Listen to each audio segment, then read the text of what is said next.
today morning. It was the first time a police officer said my name correctly in a country which is not my home country. So my name, Güvenç Koçkaya, is a pure Turkish name in Anatolia as well.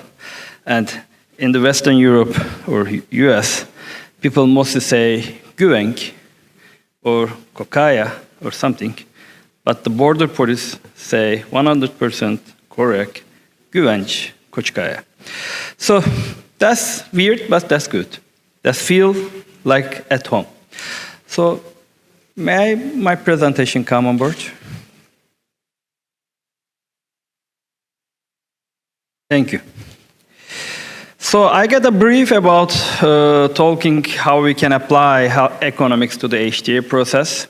Actually, I'm a medical doctor in professional, but not working as a medical doctor more than 20 years, I guess, and fully dedicated on health economics and HTA in Turkey and for the closer region.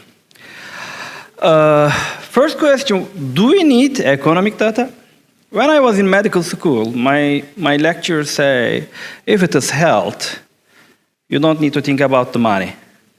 But nowadays, it is not like that, because we have limited resource. If we are not US, we have all countries have limited resource, because US is a bit different than other countries, because they can print any amount of money they want, and nobody can say that why you are printing. But here, in my home country, Turkey, and I believe in Kazakhstan as well, you may have a limited resource of printing tenge as Turkish lira as well. So we all have limitations, amount of the resource. So do that, we need to implement somehow the economical data to the healthcare decision-making process. Okay, from the humanitarian perspective or equity perspective, it may not be right thing, but on the other side, we have limited resource.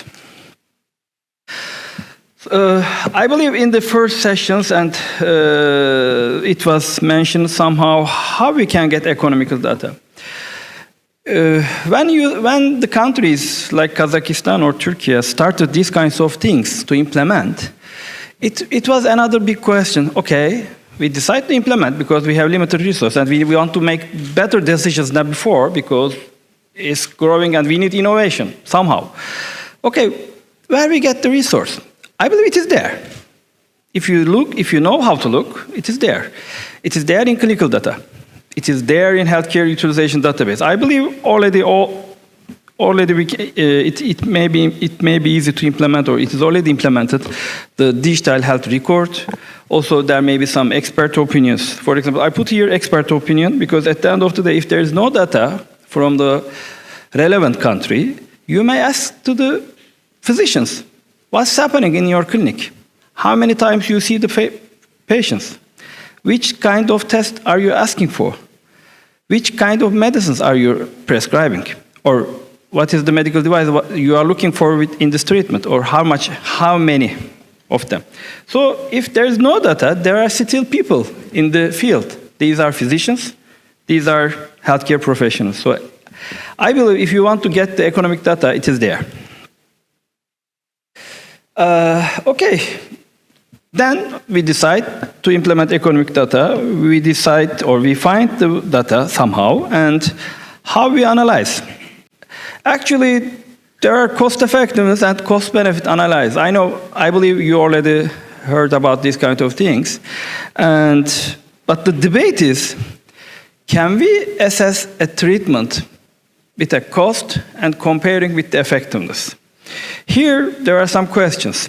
Okay, the developed countries use quality of life. Good.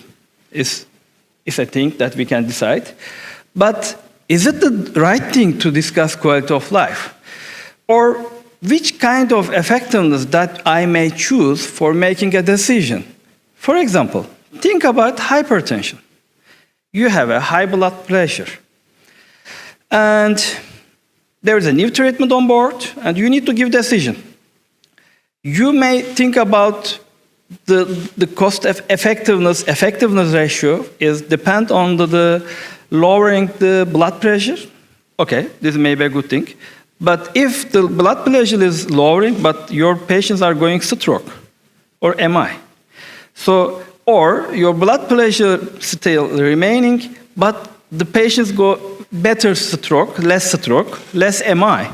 So which effectiveness should we take for making a cost effectiveness? It is another debate.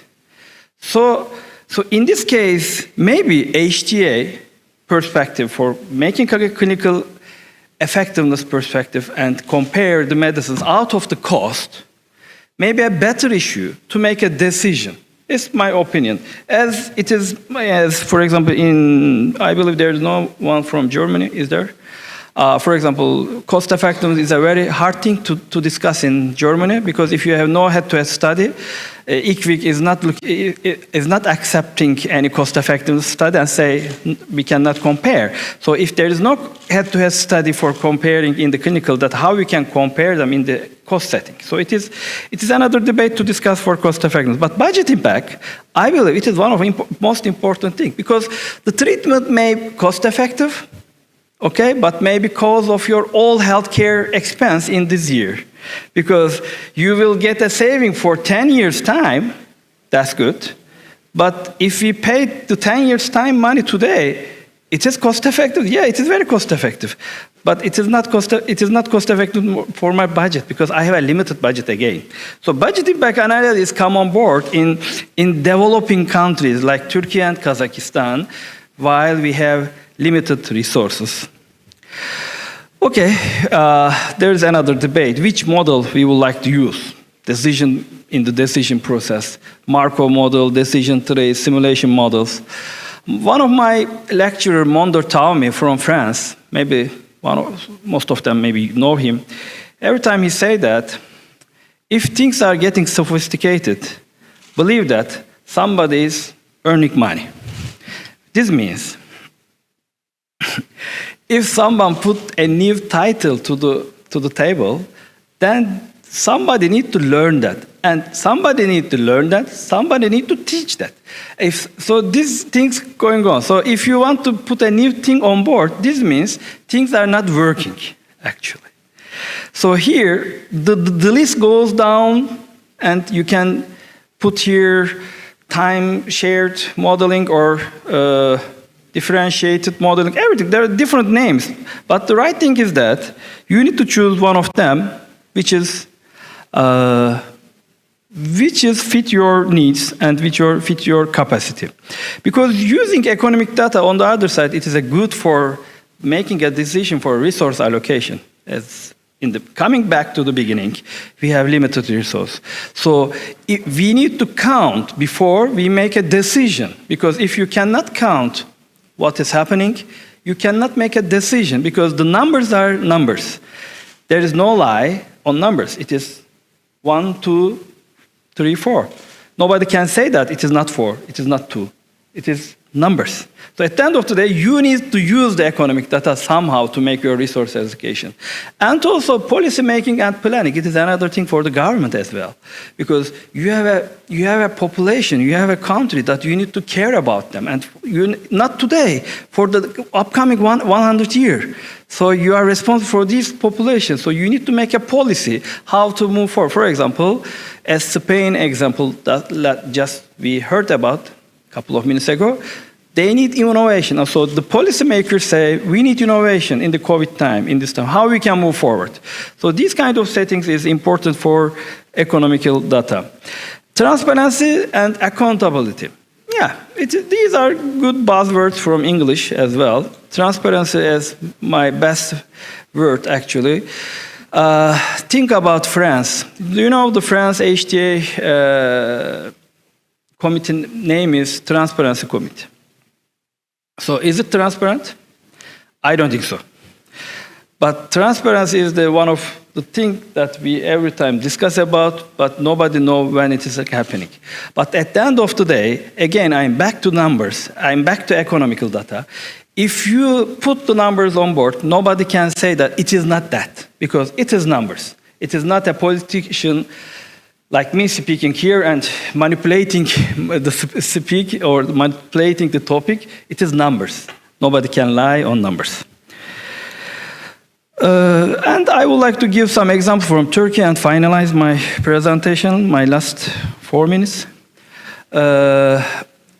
Turkey started this kind of things in the beginning of this century with the ruler party come on board and with the World Bank support and World Health Organization support actually, and did a big story.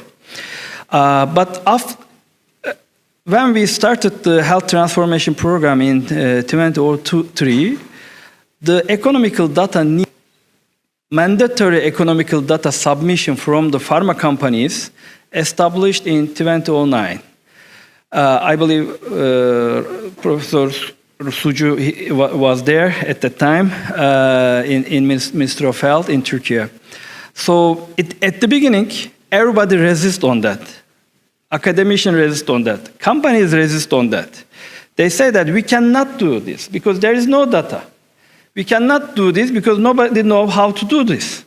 At the end of the day, when we come today, everyone wants to do economic analysis because they understand that in the last coming 10 years, in the last decades, they understand that it is a must.